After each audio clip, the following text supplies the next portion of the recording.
Hello everyone, and welcome back to our channel. You must have watched the video of Julius Malema handing over a newly built house to Ntate Sello Mamabolo in Seshego, and today we are going to unpack this event in detail, explore its broader implications, and also add some context that might surprise you.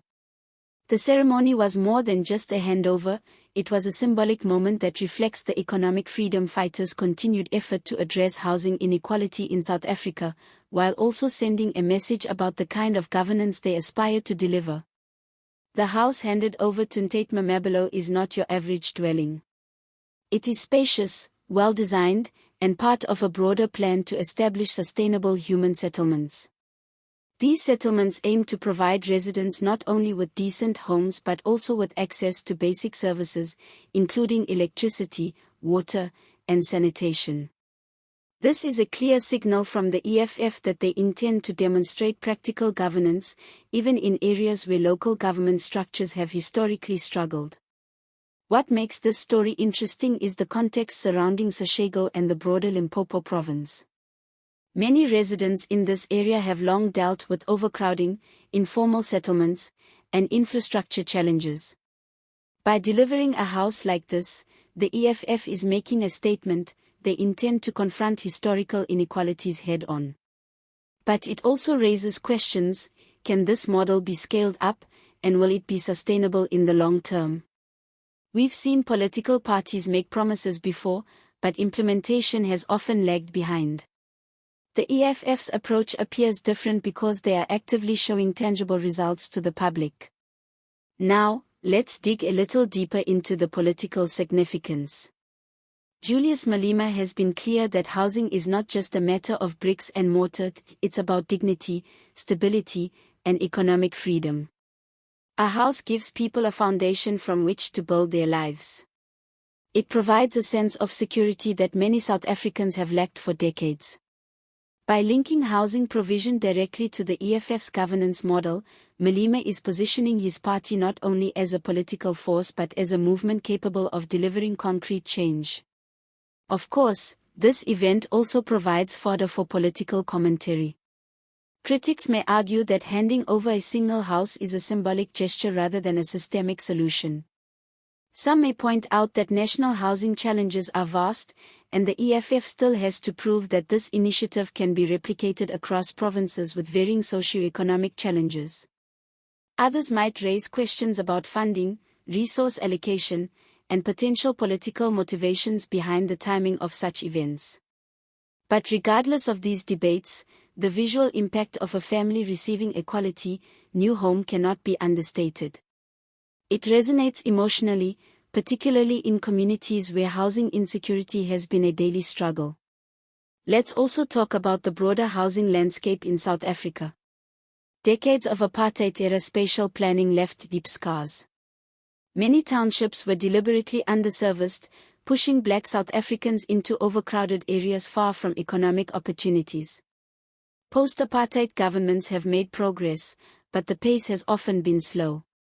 In this context, the EFF's housing initiative, at least in Seshego, serves as a visible example of political actors attempting to address structural issues. It is worth noting that these homes are designed to be part of human settlements rather than isolated structures. This suggests a focus on urban planning, community cohesion, and accessibility to social services, all crucial elements often overlooked in rushed housing projects. There's also an element of social engineering here. Providing well-built houses within sustainable settlements can have ripple effects, reducing crime, improving education outcomes, and fostering stronger local economies. When people have a safe place to live, they are more likely to invest in their surroundings, participate in community life, and pursue long-term employment opportunities. In that sense, the EFF's housing initiative could be seen not just as a political statement but as a potential catalyst for broader social transformation. But let's not forget the human side of this story. Ntate Sello Mamabolo's reaction was heartfelt. Receiving a home is a life-changing event for any family, and seeing the joy, relief, and hope on the faces of recipients reminds us that political debates aside, housing is fundamentally about human dignity. It's an intimate moment that captures the essence of governance, serving the people in ways that tangibly improve their lives. There is a subtle humor too, in how quickly Malema navigated the ceremonial aspects, almost like he's done this hundreds of times, yet the excitement of the recipients makes it feel fresh and authentic every single time. Now, we should consider the strategic angle.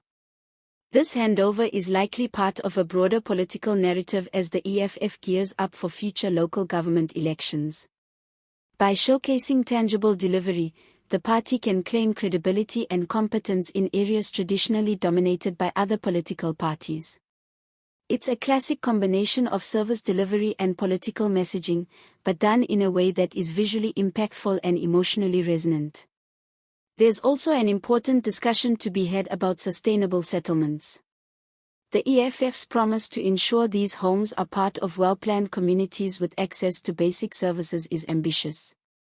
It reflects an understanding that housing alone does not solve poverty.